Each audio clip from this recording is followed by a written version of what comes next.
Good afternoon, CF Fam. This is Coach Matt with our Wednesday workout. Let's begin with 2 rounds through 90 seconds of shuttle runs. Maybe you get 6, maybe you get 10. Don't worry too much about how many you get, but do those shuttle runs. Then we're gonna do 40-foot drills. We're gonna go halfway on each of these, right? So halfway was just say from the start of the rig to this middle rack, and then from the middle rack we switch activities and go to the end of the room and then do the same thing. So every time we go down and back, we're doing 4 things. First one is high knees. So high knees, fast feet. When we get to that halfway point, we're gonna do the butt kicks, right? So again, fast feet, try to get that heel to physically touch your butt or stretch your quad out dynamically when you do it.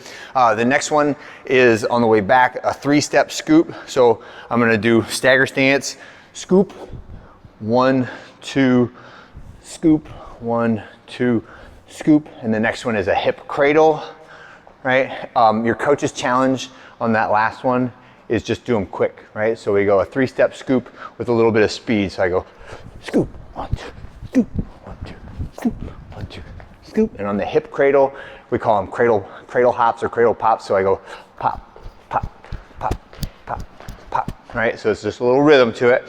So if you feel like getting rhythmic or doing a little peppy stuff, then have at it, right? Next 2 is gonna be on the way down halfway. It's just gonna be little pogo hops. So think really stiff in the ankle and the foot. And then the other half, 6 reps on the right, 6 reps on the left of a single leg hop. So think like 20 feet to get 12 hops. So I'm not going very far per hop. I'm not trying to drive across the room. I'm just going like 1, 2, 4, 5, 6, 1, 2, 3, 4, 5, 6. Okay, and then the last 2 are gonna be broad jump and then reverse bear crawl. So broad jump is that shoulder width stance, using my arms to jump, landing control, reset. Jump, landing control, reset, and then reverse bear crawl exactly as it sounds, kind of pushing my way backwards with my arms and my hands, okay? So that's our warm-up, general warm-up sequence. After that, we're gonna do some specific squat warm-up stuff. If you can, I would like for you to take your shoes off for this. You don't need the shoes off for the slam ball, Russian twist, but get your slam ball out. So this is the slam ball I'm gonna use later on in the workout. And I'm just reaching across my body, trying to touch my elbow to my opposite thigh when I do the slam ball Russian twists. And then I'll get my mini band on, all right? So mini band is gonna go just around maybe where the top of your tall socks go, somewhere around the middle of the shin.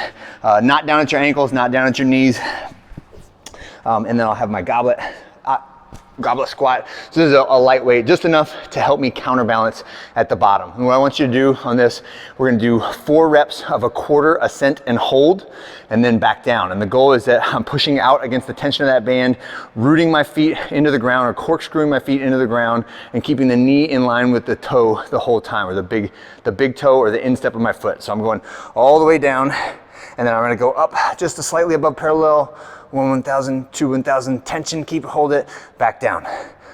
Up again, quarter squat, 1, 1,000, 2, 1,000, 3, 1,000, and back down. And now my hips are getting tired, maybe I rest a little bit at the bottom, go back up to that tension position, 1, 1,000, 2, 1,000, 3, 1,000, feel my feet grabbing the ground, back down, 1 more, grab those toes to the ground, make sure you can feel your entire foot touching the ground, and then all the way up. And you can relax after that, okay? So that's just a little squat warm-up with the intent being I'm getting my feet, my ankles, all of those grippy muscles down low in my lower extremities are ready to support the load and help contribute to a better lift by creating more stability at those lower points of the movement. All right, so now we can go into back squat warm-ups.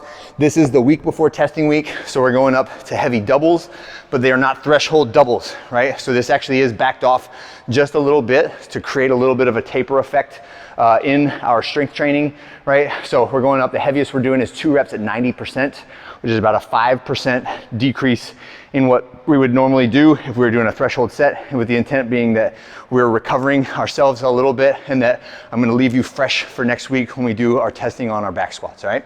There are 2 supersets. One of them is gonna be a 1-3-5. So on the odd sets, you'll do 1 superset. On the even sets, you'll do a different one. So on the odd ones, we're doing a static pal-off hold for 20 seconds from the power stance. So power stance is that shoulder width stance or a universal athletic stance. Feet are pointed straight forward, they're parallel outside of my shoulder width, right? Knees are bent, hips set back, good posture. I'm gonna pull the band to my chest and then just press out into the tension of that band, and I'm holding for 20 seconds on the left, 20 seconds on the right. On the even sets, right?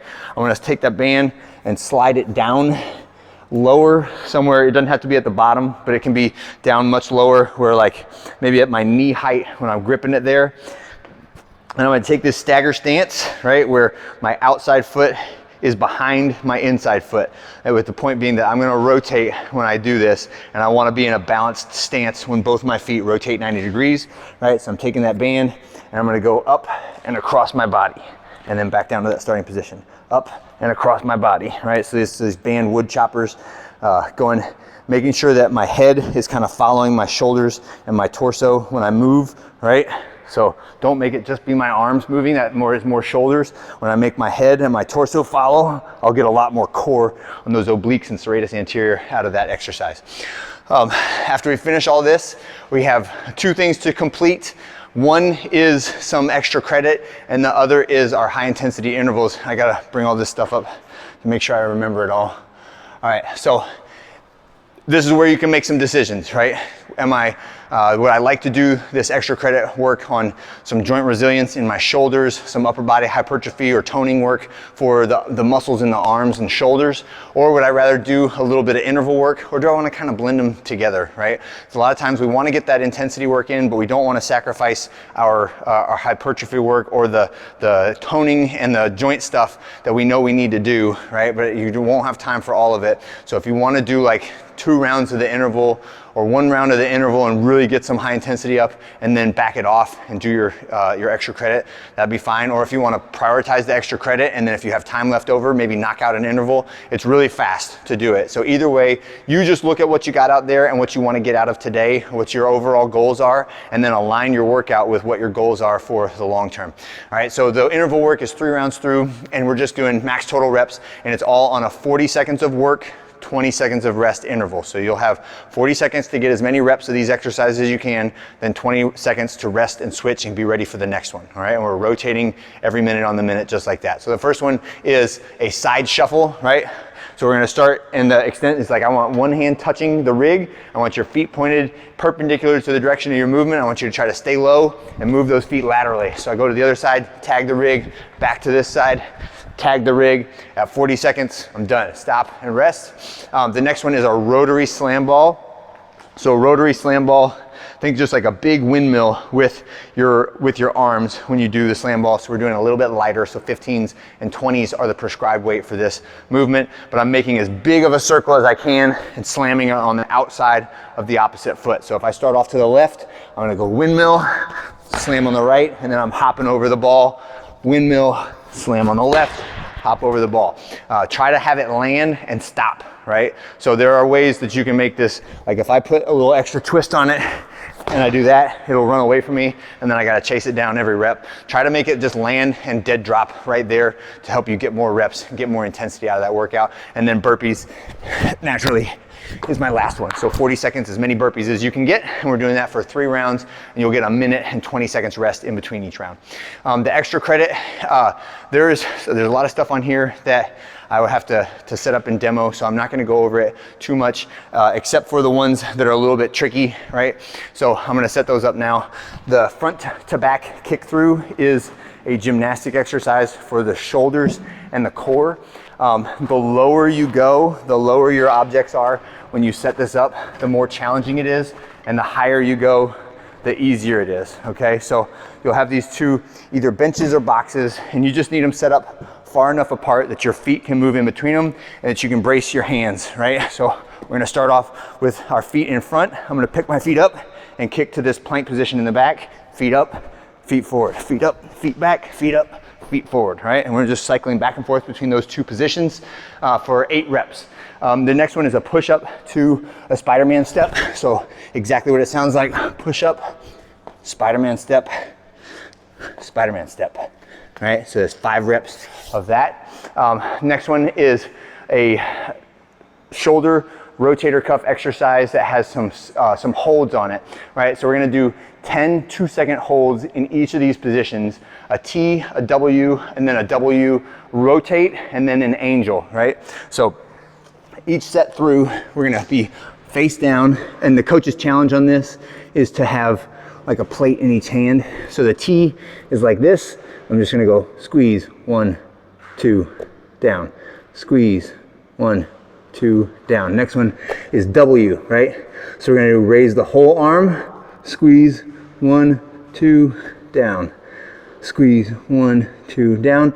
Next one is the rotate. So now I'm leaving my elbows on the ground, trying to rotate my wrists up. 1, 2, down.